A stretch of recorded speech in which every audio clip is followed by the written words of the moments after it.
Hello everyone, and welcome to Weekend Workshops presented by the Wichita Falls Museum of Art at MSU Texas.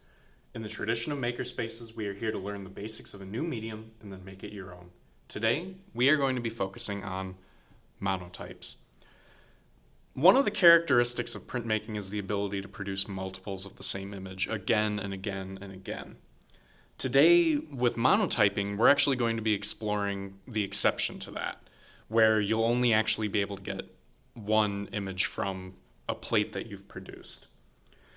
There are a lot of different ways that we can do this. We're going to be working on a subtractive method today where we coat the entire plate in ink and then remove ink in order to create our image.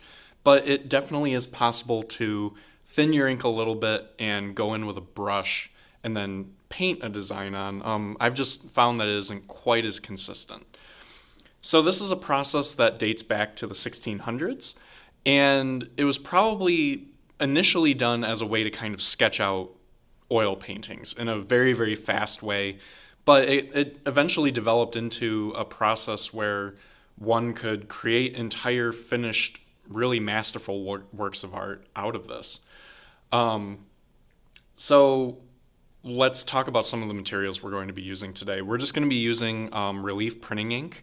You can buy this either in jars or in squeeze tubes. It's thick, it's tacky, and that's going to help with this process a lot because once we get a layer of ink on there, we don't want that ink to move too much. We don't want it to smear. We don't want it to push in interest. I mean, you could if you wanted to, but in order to maintain some control over this process, sticky, tacky ink like relief printing ink is really nice to use.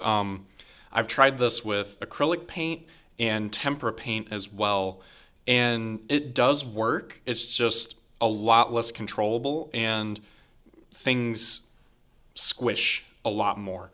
I'm just going to be using a brayer, just a roller, in order to spread the ink out thin. And then in this cup, I have a number of different tools that could be used in order to remove ink, as well as paper towels. Today, we are going to be printing on printmaking paper. You could just as easily do this on cardstock. You'll want paper that's a little bit thicker and a little more heavyweight compared to printer paper, just so that it can stand up to the ink and the pressing itself. But heavy cardstock works, but I'm going to be using printmaking paper today. So for this subtractive process, we need to start by covering our plate in some ink. It really doesn't take a lot, so I'm just going to put a little bit, and then I'm going to spread it around the plate using the roller.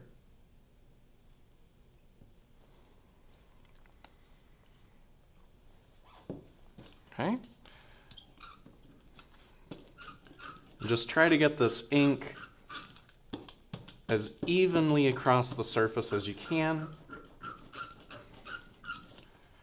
It doesn't have to be perfect. From what I've found in doing a number of these monotype prints, a lot of the more subtle variations in ink don't get picked up quite as easily as the more bold strokes that you'll be making. So just get that ink rolled out nice and even across the plate. Okay, set this off to the side. So at this point, we have our plate inked. We have a nice even layer of black ink across the entire surface. And we need to now create our design. And the way how we're going to do this is we are going to go in and remove ink from the surface. Sometimes I just like using simple wooden tools. This is just, a popsicle stick. This is really good for getting nice broad lines. This is just a dowel rod that I put into a pencil sharpener in order to give me a nice point. I really like using this one for finer details. You could go in and remove very large areas of ink using a palette knife just by completely scraping it off. For softer lines, sometimes softer like silicone tip tools can be nice to work with. I've experimented with toothbrushes. Really anything will work.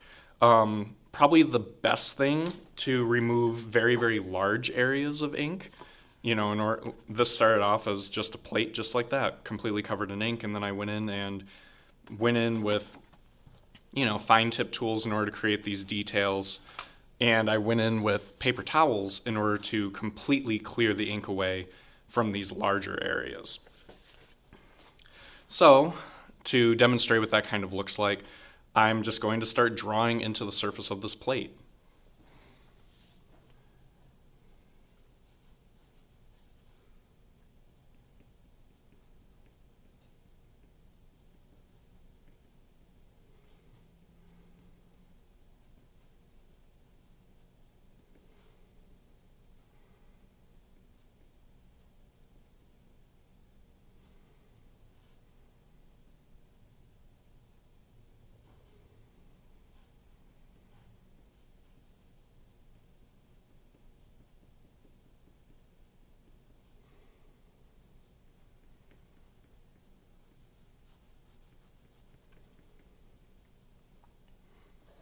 Every once in a while, I like to go in and clean the tip of my tool off just so I can get nice, clean lines once again.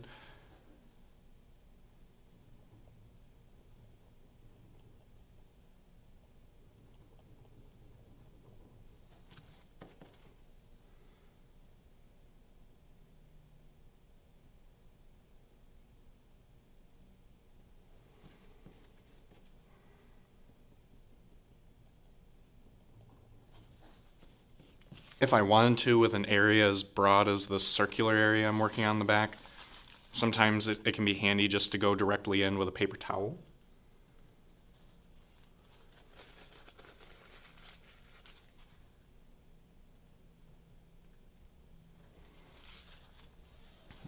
Okay. Go back in, clean up my lines, maybe add a few more.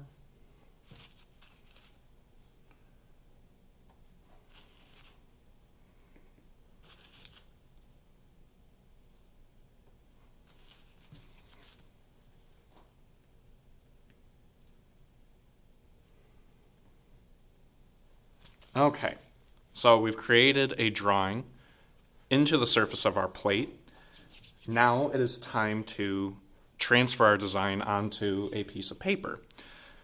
I think the easiest way to do this is just to leave your plate right on the surface of your table, take a piece of paper, lay it right on top. Now, there are a number of things that you could use in order to burnish the back of this paper in order to transfer your design. I like using an eraser covered in some felt that's been stapled on, but you could use all sorts of different things.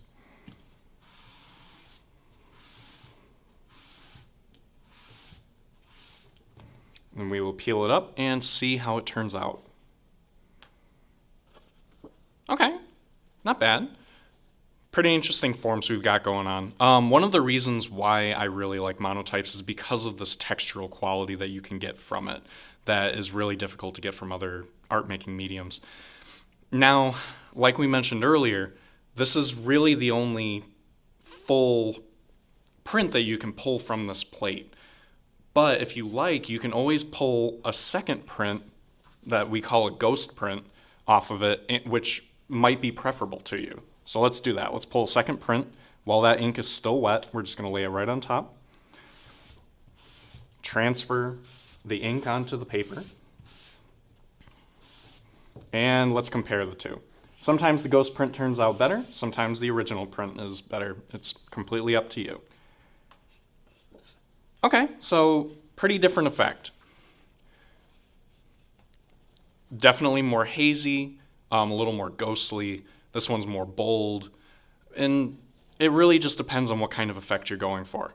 When it comes to monotypes, feel free to experiment with thickness of the ink that you roll on, how wet the ink might be. You could always go in and spritz the plate with a little bit of water, and that can reactivate water-soluble ink like we're using now.